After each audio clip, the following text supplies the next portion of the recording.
is the Earth's memory, the infinite potential, the goddess of the earth. And she's got a holy hole where you pass into the land of perpetual twilight. It's right over there, where the Aurora Borealis is coming out. This is where Jesus the Son places his light into the Holy Grail. And that's where you need to get to before you're dead and drink from the living waters. It's right over there at the end of every compass. The Great Mother manifested herself as a spirit of creation, Kali Maya. She invited the gods to bath in the bloody flow of her womb and drink of it. And the gods in Holy Communion drank of the fountain of life and rose to heaven. No matter what ancient symbols I look at, it's all the same story. It's the sun going round and round and round the flat earth plane, moving inward and outward, bringing the seasons. And the sun must place its menstrual blood into the Holy Grail at the very center of the flat earth plane. Drinking menstrual blood from your wife gives you mythical powers to see stuff nobody can see. Periods are not supposed to hurt. It is not a curse. Instead, it is one of the most beautiful and sacred experiences a woman is gifted with. The tyranny of patriarchal religions over the last 1,000-something years has made it so that women have been demonized as the original sinners, and thus everything associated with womanhood has been linked in with that original sinning. And so women's periods are viewed by society, because of that religious influence, as dirty, as unclean, and as sinful. So we, unless we get rid of this idea and change our idea back to, let's say, more of what it was before patriarchal religions took over, we're not going to be able to embrace periods for what they really are. It's that very attitude that there's something wrong with them, or sinful about them, or shameful about them, which prevents us from actually understanding periods and utilizing them in the way that we could. When you're at that time of the month, you're full of power, and you know, we were taught that menstruating is nasty and ugly and things that just aren't true. And so I've made this little collection of videos just to show everyone to be encouraged to be their true selves and connect with themselves and nature in this pure way. Moraes stated explicitly that human souls are made of menstrual blood, which when retained in the womb assumes human form and grows into a man. Africans said menstrual blood is congealed to fashion a man. Aristotle said human life is made of coagulum, of menstrual blood. From the mouth of Aristotle. On an energetic level, and even a physical level, period blood is designed to nourish and give life itself. It is not only sacred and therefore powerful when used in ceremonies, it is also vital. It has the capacity to heal. Now, ancient cultures understood this metaphysical property and even physical property of blood. They used to do all kinds of rites and rituals where people would ingest the blood. They had salves that were made for wounds out of this blood. They would use it to revive things that were in a state of decline. Now, what's interesting is that scientists aren't too far behind. In fact, in the future, there are actually going to be mainstream medical advancements that involve period blood, because specifically of what's in period blood. So many of the components that make it up are incredibly healing. For example, it's full of stem cells. The bits of life and blood that were going to make a baby and didn't. It connects you with the Holy Grail of everlasting life. It connects you with your primal nature in a way that is intelligent, and it brings out your truth and purity. Soma was produced by the churning of the primal seed, representing the menstrual blood of the mother goddess. It was drunk by the priests at sacrificial ceremonies and mixed with milk as a healing charm. It is such a taboo topic to talk about.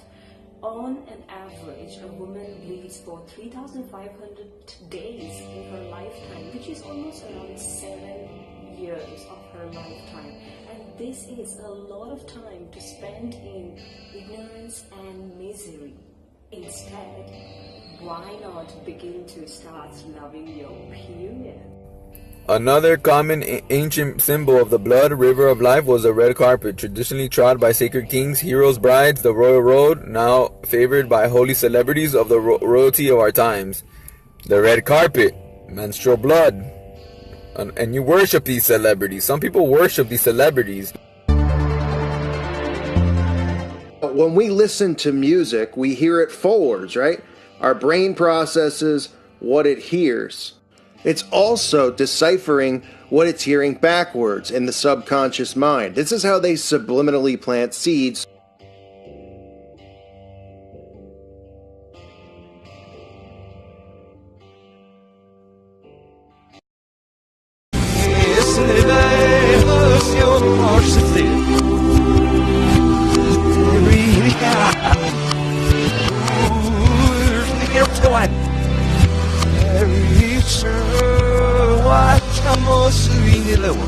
But here's Jay-Z, clear as day, saying 666 murdered Jesus. Listen for yourself. Murder, murder, Jesus.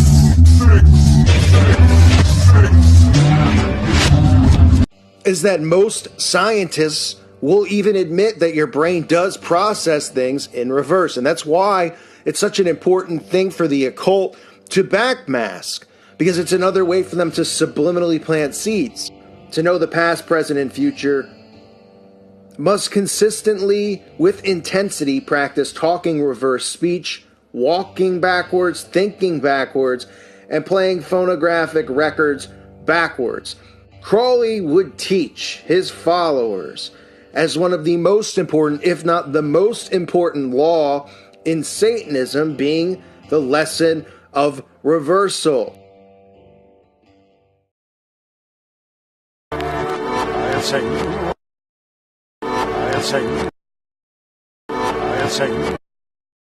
I am Satan. But now consider the second type of backmasking.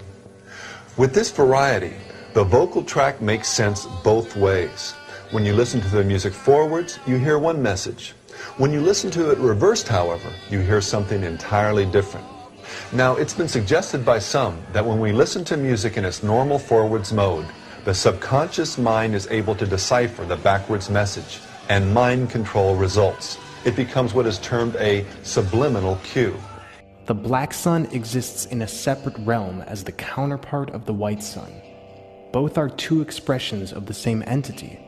The white sun expresses our conscious reality into matter, while the black sun expresses our subconscious reality into experiences and oral information.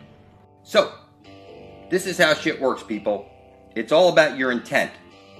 Intent manifested. That's exactly how it's written.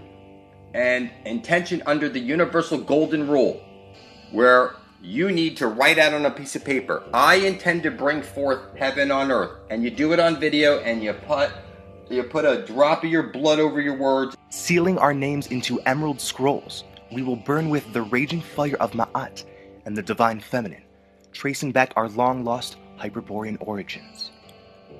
I beg all eternal souls, all my blood brothers and sisters, that we move into the golden age with gratefulness, poise, and the absence of fear. We shall not be chained by the crippling arms of our shadows.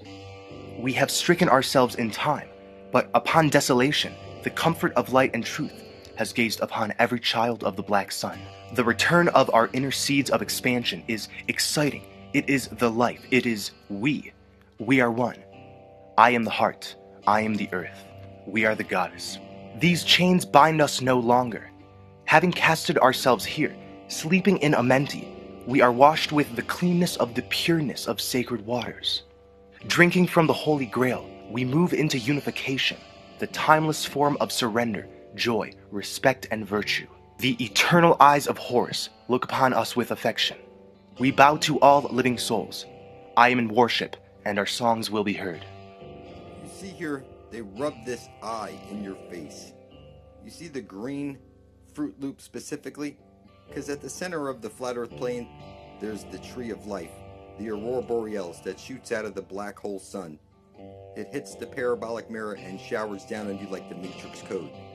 Its one side of a light hole is a black hole, and at the very center of the flat earth plane, where every compass points to, you will find your holy grail, where you will drink from the living waters, and you will pass into the everyone enter her eye zone, and into the land of perpetual twilight.